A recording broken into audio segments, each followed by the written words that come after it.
Heartache. Sadness. Confused. Children. Separation. 2 Christmases. Frequent. Adjustment. Failure. Sadness. Confused. Failure. 2 Christmases. Children. Adjustment. Frequent. Separation. Heartache. Children. 2 Christmases. Adjustment. Confused. Sadness. Frequent. Separation. Failure.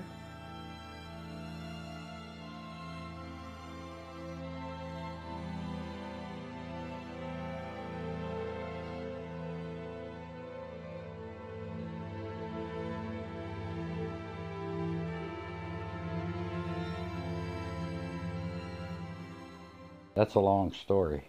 She didn't like me. Now, we met through mutual friends. Yeah, but you were afraid of me. But we met through mutual friends, and I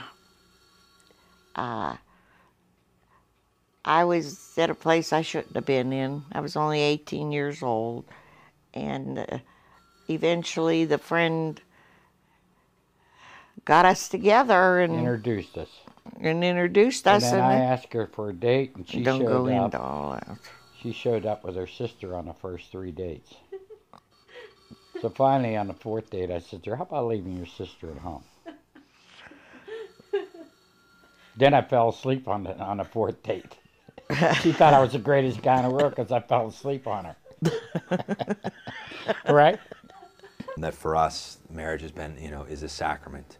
And in that regard, it's something that's more than the civil approach to marriage, which would be seen as more of a contract, an exchange of goods, if you will.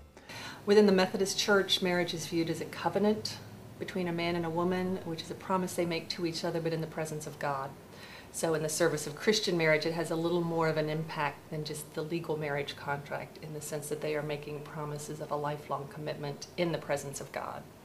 What it is changing. Traditional idea of marriage would be between 2 people, 1 male, 1 female, where sexuality is expressed safely, legally, morally, where a significant part of the commitment is to having and raising children.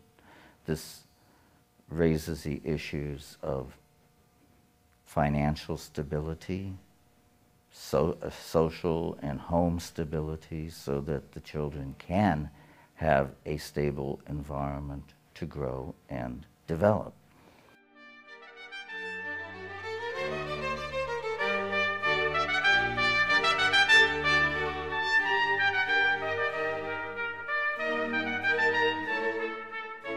I would say, on average, that it's probably in the ballpark of, mid to late 20s, probably the 27, 28, 29 age range. That's probably, you get your older couples in the 30s, then obviously you get some of those couples right out of, out of college or in that capacity. So it probably balances out to right around the.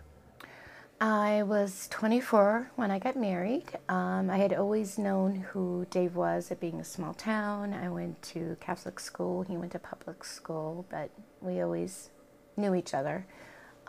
He lived in Virginia at the time after I graduated from college and came back home, and we just reconnected through mutual friends. Yeah. And just, hanging out backstage, we got to know each other and our love blossomed. Oh, yes. Through many games of Egyptian Rat Screw, actually. Really? Yeah, we played that all the time. You don't remember? No. Younger people marrying just out of high school, just out of college, just out of Job Corps, early in the military when they're an E1 or an E2 and have very limited income and life experience, is going to be significantly higher than couples who, as individuals, put off thought of marriage until they're more stable in other aspects of their life. This, again, is a question I don't have specific statistics, but it's probably close to the national average, just sort of on basis of the marriages that I've done. A lot of second marriages, a lot of people find a second spouse at the church, but typically early to mid-20s, late 20s. A lot of people do meet someone at church, grow up in the church, and again want to continue that relationship with someone that they've met there. We did our youth church group and we went to church together.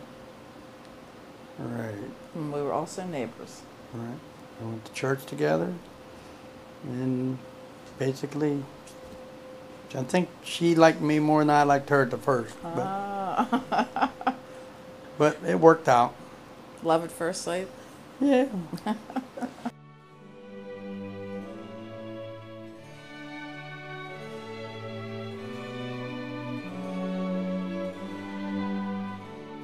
But often within a community, a couple will very openly, visibly divorce. It may be very conflicted even.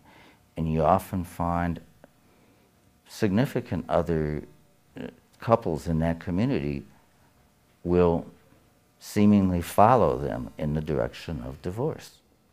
When you are surrounded, by, if you will, that potential divorce mentality, which kind of, again, like I said, approaches marriage in a contractual way. And if I'm not getting the goods or what I wanted out of this, then I can end it. It's hard not to go there. Not that everybody that gets divorced is doing it as a quick fix. I mean, certainly there's a lot of couples that have done their best, and really tried hard and just are at a point where it's just, it's detrimental to all parties involved, children and spouses, that that they've tried to really work it out. But there certainly is that influence, I think, of in general, that hey, if it doesn't work out, this is an option. I think being Catholic, being raised Catholic, I tried to provide a family and a family unit. In looking back, we always had dinner at the table, whether it be me, Seth and Sarah, and Kyle in the high chair. Even before Kyle came along, he would sit in the living room and eat dinner in front of the TV. I would be the one always going to church. I would be the one always begging him to go to counseling. He would go to maybe 2 sessions and say we didn't need it, we were fine.